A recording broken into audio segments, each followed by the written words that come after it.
मकर संक्रांति की सभी भाई बहनों को हार्दिक शुभकामनाएं। जैसा कि हमें ज्ञात है, भारत त्योहारों का देश है। भारत में मकर संक्रांति का पर्व बड़े ही धूमधाम से अलग अलग प्रदेशों में अलग अलग नामों से मनाया जाता है। सनातन धर्म के प्रमुख त्योहारों में मकर संक्रांति पर्व का एक महत्वपूर्ण स्थान है।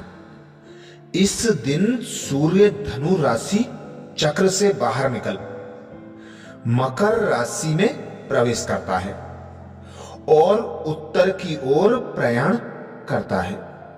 इसलिए इसे मकर संक्रांति या उत्तरायण कहा जाता है। उत्तरायण में देवताओं का आयन होता है, अर्थात आगमन होता है। इस अवधि को देवताओं का दिन माना जाता है और दक्षिणायन अवधि देवताओं की रात मानी जाती है। इन दिनों में अगर हम आत्माएं ज्योतिर्बिंदु स्वरूप शिव परमात्मा को याद करेंगे तो सही मायने में मकर संक्रांति मनाना होगा और हम देव पद को प्राप्त कर सकते हैं। भारत में यह त्योहार अलग अलग नामों से और अलग अलग तरीकों से मनाया जाता है।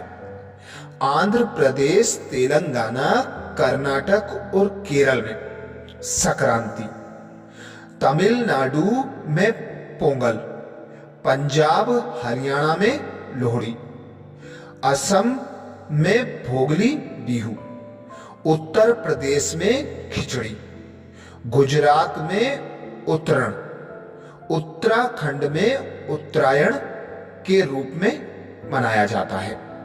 मकर संक्रांति के दिन तिल और गुड़ के लड्डू खाने का विशेष महत्व है। तिल और गुड़ का भी रहस्य है। तिल ऊपर से काला होता है, अंदर की ओर सफेद व मीठी महक वाला होता है। काला तिल हमें यह संदेश देता है कि बाहर चाहे हमारी शारीरिक बनावट कैसी भी हो, लेकिन अंदर हम उजले और पवित्र रहेंगे तो सभी को पसंद आएंगे। जब हम तिल को मसलते हैं तो बाहर का काला छिलका निकल जाता है और सफेद हो जाता है। आध्यात्मिक ज्ञान के परिक्षेप में हम सभी अति सूक्ष्म आत्माएं तिल के समान हैं, जो विकारों के प्रभाव में काली और तमोगुणी बन गई हैं। आध्यात्मिक ज्ञान और योग के अभ्यास से जो भी तिल रगड़ने के बराबर है, आत्मा सफेद तिल के समान शुद्ध और पवित्र बन जाती है। गुड़ खाने का रहस्य यह है, हमें गुड़ के समान मीठा बनना चाहिए। इसके अलावा तिल बहुत ही छोटा होता है, तो हमें भी अहंकार से मुक्त होकर तिल समान छोटे बनकर रहना चाहिए।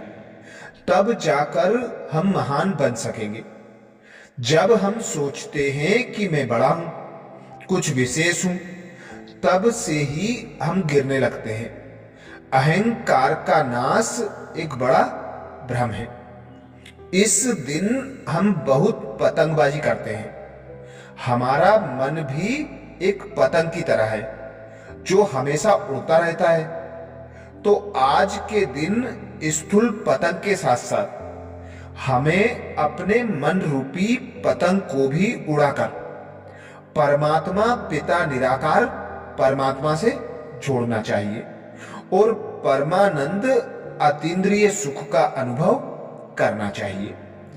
जिस तरह हम पतंग काटने का आनंद लेते हैं, वैसे इस पवित्र दिन पर हम अपने नकारात्मक विचारों और विकारों को काटेंगे तो जीवन का आनंद हमेशा के लिए ले सकते हैं। मकर संक्रांति के दिन नदियों के संगम पर स्नान करने का भी बहुत महत्व है। यदि हम वर्तमान संगम युग के समय पर परमात्मा शिव द्वारा प्रदान किए जा रहे दिव्य ज्ञान रूपी नदी में ज्ञान स्नान करते हैं तो आत्मा को पापों से मुक्त कर सकेंगे और खोए हुए देवत्व को भी प्राप्त कर सकेंगे। इस दिन दान करने का बहुत महत्व है, लेकिन स्थूल वस्तुओं के दान के साथ साथ हम परमात्मा के दिए हुए ज्ञान का दान करें तो स्वयं का जीवन तो खुशियों से भरेगा ही, अन्य आत्माएं भी इस दुखी अशांत कर देने वाली दुनिया से मुक्त होने के लिए मुक्ति जीवन मुक्ति को प्राप्त कर सकेंगे। तो विशेष मकर संक्रांति का यही आध्यात्मिक रहस्य है कि हमें स्वयं को तिल के समान, बाहर से भल कुछ भी हो पर अंदर से नरम, रहम दिल, मुलायम, क्षमा भाव से परिपूर्ण होकर रहना चाहिए। हम जिस प्रकार पतंग उड़ाते हैं ऐसे ही पतंग रूपी मन को हम एक परमात्मा से मिलन कराएं। सदा उड़ते हुए मन को एकाग्र कर एक परमात्मा पर लगा दें तो हमें मुक्ति जीवन मुक्ति का वर्षा स्वतः और सहज प्राप्त हो सकता है।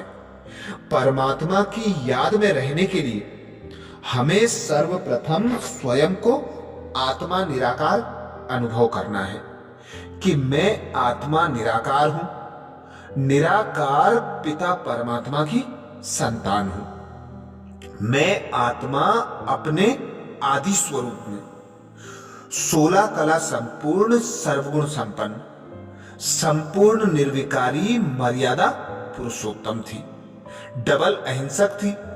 मैं आत्मा 7 गुणों से भरपूर थी, सुख शांति आनंद प्रेम पवित्रता गुण ज्ञान और शक्तियों से भरपूर थी।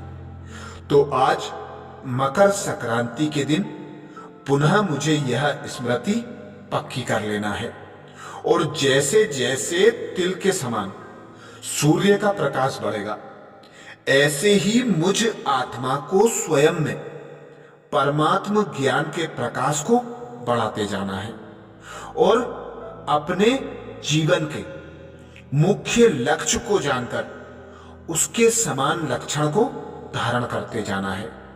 मुझे परमात्मा पिता ने लक्ष्य दिया नर से नारायण नारी से लक्ष्मी बनने का, तो मेरे अंदर जो कमी कमजोरियां हैं मुझे आत्मिक स्वरूप में टिकना है। आत्मा बन पिता निराकार परमात्मा को याद करना है। पिता परमात्मा से याद का बल लेकर विकारों से मुक्त बनना है। कमी कमजोरियों को मिटाना है। उस परमात्मा पिता के समान गुण ज्ञान तथा शक्तियों से भरपूर कर लेना है, तो ही मुझे देवत्व प्राप्त होगा और सही मायनों में उत्तरायण का लक्ष्य मैं प्राप्त कर सकूंगी। अच्छा, ओम शांति।